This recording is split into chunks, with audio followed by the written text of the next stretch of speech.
So what is Biomutant in a nutshell? Biomutant is an open-world post-apocalyptic kung fu fable. Basically, in terms of structure, it's like Zelda Breath of the Wild, I guess. But the feedback that we've been getting over the years, it's that it's kind of a strange, weird, good mix between Ratchet and Clank, Devil May Cry, Batman Arkham, yeah, and a couple of other influences. So it's truly an open world game, 8x8 kilometers, filled with a lot of weird events and fun things to find. I think the primary thing that we worked a lot with is the control that the player have over the character customization.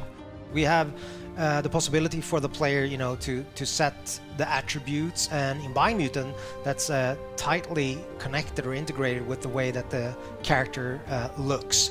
But the player is like completely free to morph their own breed, we call it a breed, but mammal, if you will. And eventually, people have a lot of assumptions on what kind of animal this is. But for me, and I guess the team, we have allowed the player to make what I call, more like a Muppet.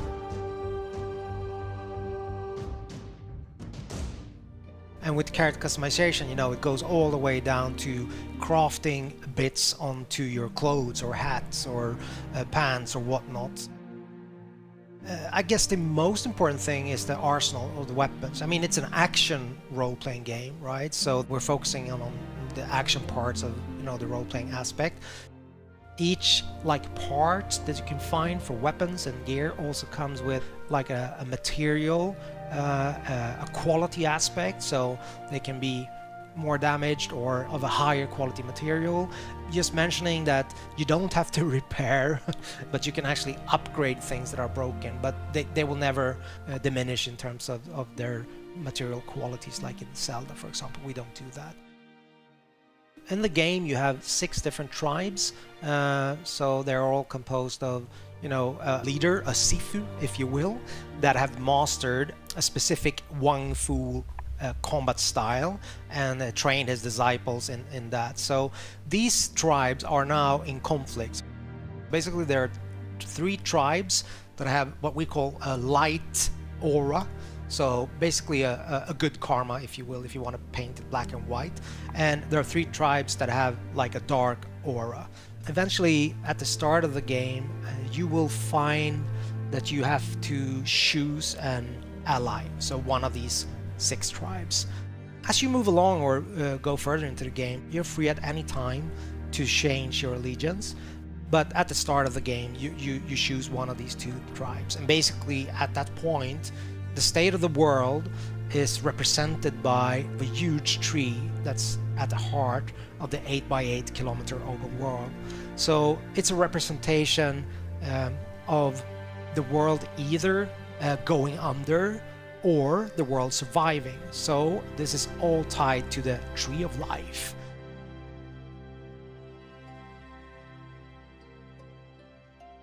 A light or a tribe, they want to save the world, so make sure that the tree survives, and also then uniting the other tribes, whilst allying with dark or a tribe would mean the opposite. They believe that the only way that you can move forward is to make sure there's kind of a cleansing, I guess. So making sure that everything that's bad in the world kind of goes under, so you have a rebirth and start anew, if that makes sense. So you're very free to make this choice, but also bear in mind that that will affect the ending of the game. Obviously, game being called Biomutant has to have some form of mutations slash abilities, right? There's quite a wide range of them.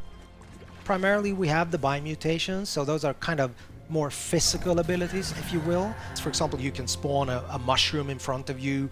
That has multiple uses. If I just use that one as an example in terms of creative freedom for you as a player, combining this jumping up on the mushroom with, let's say, just electricity shooting out from your fingers, like the Emperor in Star Wars, or once the character is airborne, like your enemy, just going up there, unleashing some other kind of strange abilities. I don't want to go into all of them.